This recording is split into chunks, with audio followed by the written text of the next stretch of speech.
And now, your First Alert 5 weather.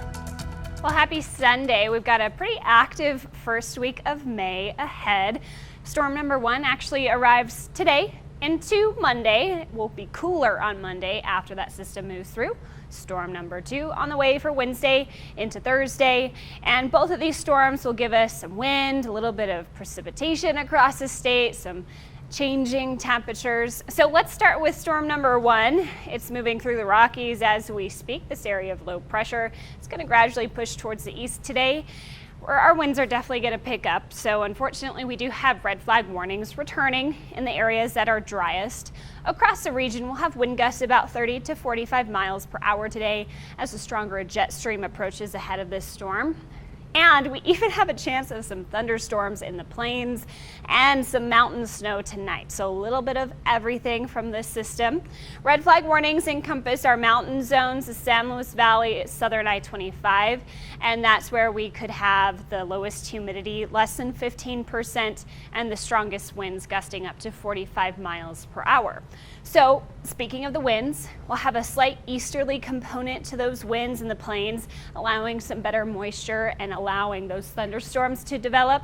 And then we have those drying southwest winds in our mountains and foothills.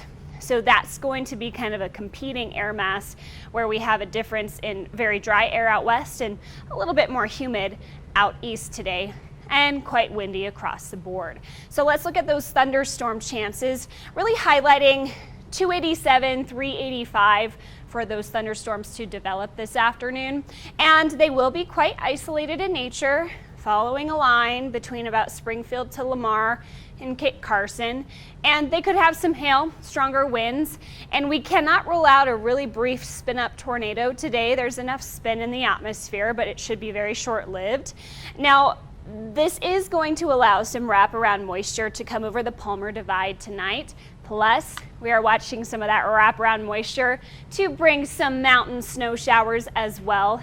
So we might see a brief flurry tonight in Teller County, a brief sprinkle in El Paso County, but it's going to be brief and not very impactful.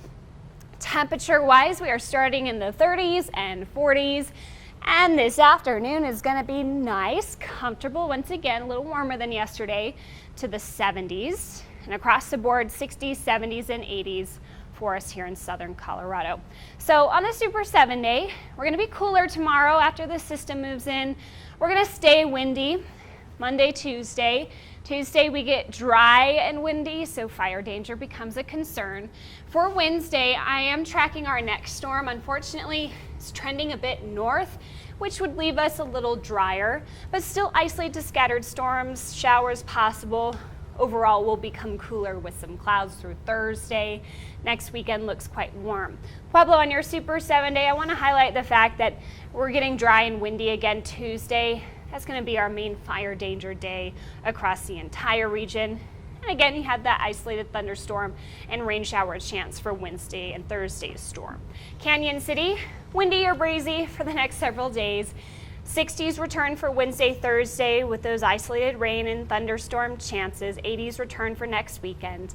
And finally for Woodland Park, again, you could wake up with a flurry early tomorrow morning or late tonight, but the better chance of seeing some precipitation would be Wednesday and Thursday.